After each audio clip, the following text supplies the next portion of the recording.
Hello everyone, so today I thought that it would be very fun to rank the songs on Mariah Carey's self-titled debut album. If you guys want to skip right to the ranking, I'll have a timestamp on the screen right here to where you can skip to. And now let's just get into some quick disclaimers. Number one, this is just my opinion, of course. All the songs here are great. It was really hard for me to choose which ones went in certain places. I'd like to hear your opinions down below, just be respectful about it. I'm reading off my phone as I always do, and everything that I referenced to make this video will be down below in the description. Also, if I want to add anything that I forgot, check out my comments. I might have a pinned comment, and let's get into it. So at number 11, we have You Need Me. So I like this song. The concept is similar to Someday, and I just prefer Someday more lyrically and just sonically as well. But I do really like the guitar that is implemented into this song. At number 10, we have I Don't Want to Cry. So for some background information on the song, it says, when she and Walden first wrote the song, she was excited because it sounded like something that would be played on the radio. However, due to bad experiences during its production and because she feels it doesn't have a message, Carey stated in an MTV interview that she dislikes the song and tries to sing it as rarely as possible. Carey had lobbied to co-produce the song but was denied permission by Columbia Records. She often fought with Walden in the studio concerning the song's production, and as a result, Walden became her least favorite among the producers who worked on her debut album. Due to this, Carey had not performed the song since her 1996 Staging World Tour, though it was reinstated in 2015 for her number 1 to Infinity concert residency in Las Vegas. And so I really hate to put the song this low. I really do enjoy it. It used to be one of my favorites off the album. I just don't find myself playing it as much as I used to, and I just prefer the other songs more. But this is definitely still a great song. And she just really went off. I love the Latin guitars on here. And I'm pretty sure that this went number 1 without any performances for it, which is pretty cool. And yeah. At number 9, we have There's Got to Be a Way. So I really appreciate the message of the song. It is a socio-political, conscious R&B pop song which announces the existence of poverty, racism, and a war in the world, which gradually becomes aspirational and hopeful as it progresses. And I think that she really sounds excellent on this song too, and it's just great. My favorite lyric on the song is whenever she says, in another land they still believe, color grants supremacy. I don't understand how there can be regulated bigotry.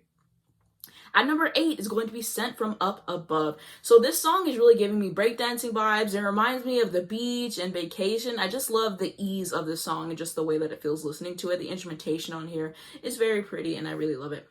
And my favorite lyric on here is whenever she says, it's hard to fathom reaching for someone else's hand. What we share is magic. Heaven had a plan. At number 7 is going to be Someday. So I know that Mariah hates the production of this song, but I really disagree with her. I really like the production of the song. I think it's great, and I think it really fits the theme of the song as well. And she also said that she hates the video mainly because of the tomfoolery scenes with the kids. She said that she would have kept only the close-ups and that the girl playing the younger version of herself was cute.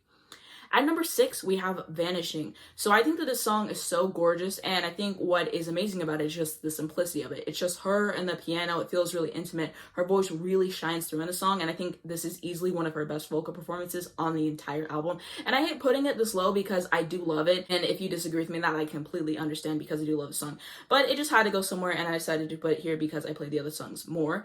But I really enjoy the song so much, and I would recommend you guys check out the SNL rehearsal performance. And every time I listen to the song still, I just think of performance and just saying someone singing the wrong note. It's just so funny to me. My favorite lyric is reaching out into the distance, searching for spirits of the past, just a trace of your existence to grasp.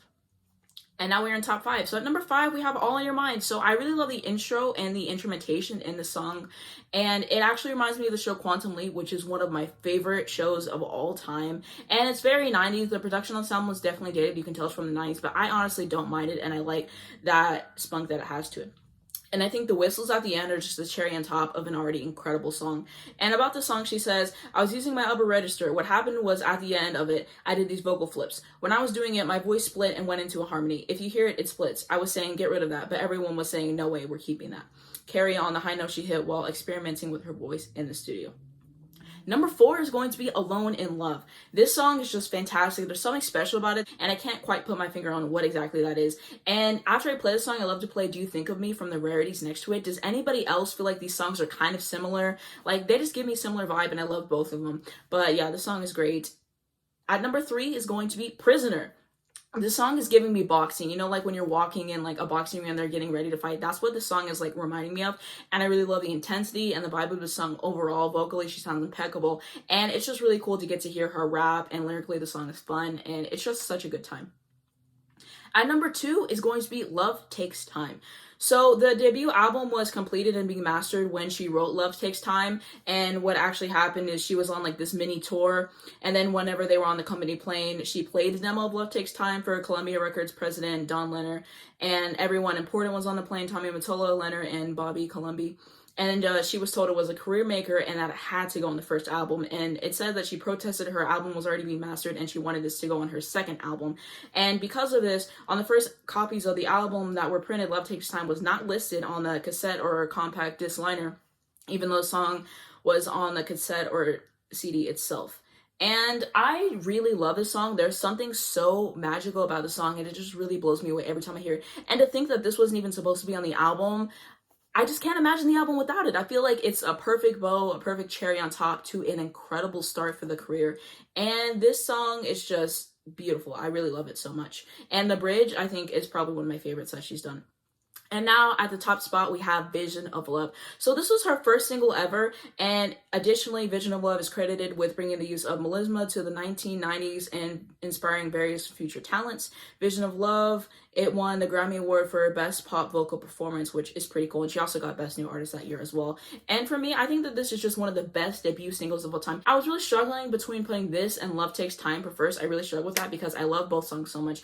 But I ultimately ended up putting this one first just because of the influence that this has had, the longevity that this has had and everything. But I love both and they could switch on any given day. And yeah, this song is just perfect and just what a moment, just what an album.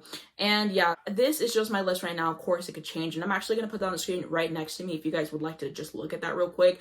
And yeah, like I said, 1 and 2 are interchangeable and everything, but the rest, I think that I feel pretty firm on it for now. Of course, opinions change over time.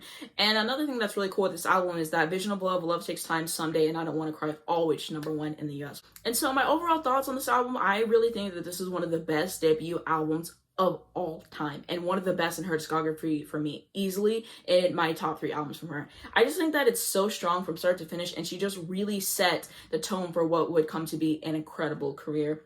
The songwriting is great, and most importantly, vocally, she really throws everything that she has. Like, she's showing us everything that she can do on this album. She just really improves upon this album, and yeah, just such a good start. I really love this album.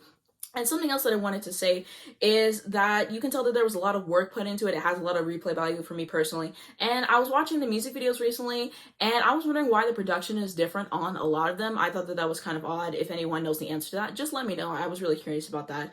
And I really would have liked to have Here We Go Around Again and Hypnotized on here. I just thought that that would have been interesting to hear, but I really like the songs that we were given overall. And if I have any other notes on the album that I wanted to add, then I'll leave those down below in the pinned comment. Let me know what you guys think about this album. What are your thoughts? What are your favorite songs? What are your least favorites? Do you agree? Do you disagree? All that stuff.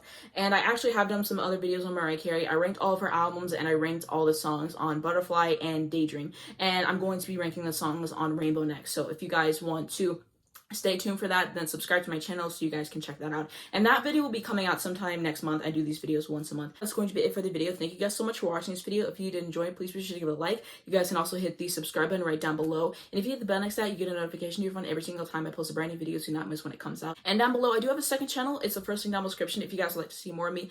I also do have a Twitter and an Instagram, as well as information to help people on death row. There has been a rise in Asian hate crimes due to COVID and everything. Stop Asian hate. And I also did want to say free Palestine and everything. And I need to find resources for that to put in my description. If you guys have any good resources to help people, put those in the comments so I can add them.